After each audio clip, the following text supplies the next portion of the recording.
Sveiki,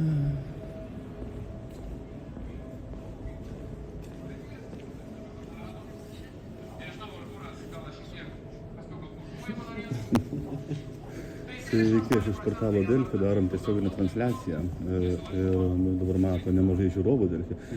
Gal gali trumpai papasakot, ko jūs čia tikėjotės ateidami ir kaip jūs patys vertinate policijos pareigūnų tokį uolų, taip sakant, elgesį? Tikėjomės ateiti ramiai su plakatais pastovėti, neplanavom jokio triukšmo kelti, nei labai stipriai nuomonės reikšti, tiesiog ateiti kaip su taikia, neginkluota, be jokio fizinės jėgos, tiesiog tokia protesto forma ir buvom išvaryti dėl to, kad mums buvo pasakyta, kad renginio organizatoriai nenori mūsų įsileisti. Buvo iškviesta ir policija, tiesa vis dar nežinau kokių pagrindų, nes mums neatsakė šį klausimą, bet buvom išvaryti iš renginio dėl to, kad esame nepilnamečiai. Dėl tėvų sutikimo informacija iš anksto nebuvo pateikta, buvo pateikta tik kai jau buvo praėję jau dalis renginio. Tai dėl to esame dabar čia.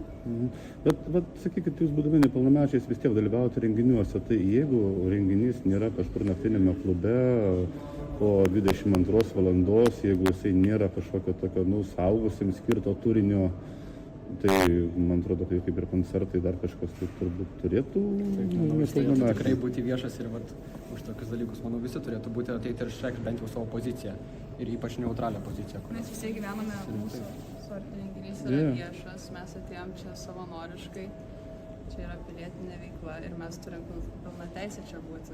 Ir kad ateina policija mus išvyti, tai jie irgi neturi tokios teisės to daryti. Mes gyvename Lietuvoje ir nors esame nepilnamečiai, bet aš nematau priežasties, kodėl neturėtume turėti teisės pasišnekėti su vienu žmogum, kuris šiuo metu valdo mūsų šalį. Nes mums vis dėlto negalima sakyti, kad jaunimas nesirūpina savo tėvynę, jeigu mums net neleidžiama yra ateiti viešą diskusiją su vienu žmogum, kuris mūsų tą šalį valdo. Tai aš manau, kad tai yra labai nepagrįsta. O čia pirmą kartą tenka susidurs tokiu policijos požiūriu? Taip. Būtent šitoje vietoje, taip, pirmą kartą. Net nesitikėjau, kad taip įsivystys ir būtent mus į pirmą aukštą išvys, nes pastato administracija reikalavo, kad mes antram aukšte nebūtų, nors nebuvo nei pastato administracijos atėjęs, nei nieko kitokios atsakingas už šitą pastatą.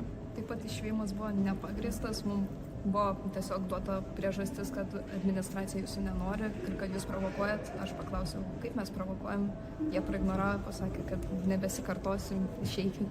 Bet kokius klausimus neturi jokio atsakymo.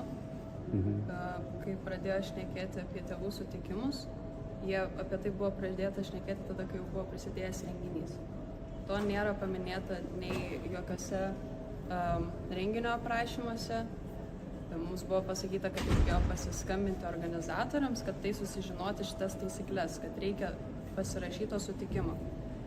Tai tas turėtų būti pasakyta renginio aprašyme, o kai apie šitai buvo paklausta, tai irgi buvo jokio atsakymo nebuvo gauta. Na, reiškia, nenori, kad mes ateitume, tiesiog turbūt dėl šito ir nebuvo iš anksto pranešta, nes nori, kad jaunimas ateitų ir išreikštų savo nuomonę ar poziciją. Turbūt bijo. Tai čia ko gero plakatai nepatiko jam labiausiai. Turbūt.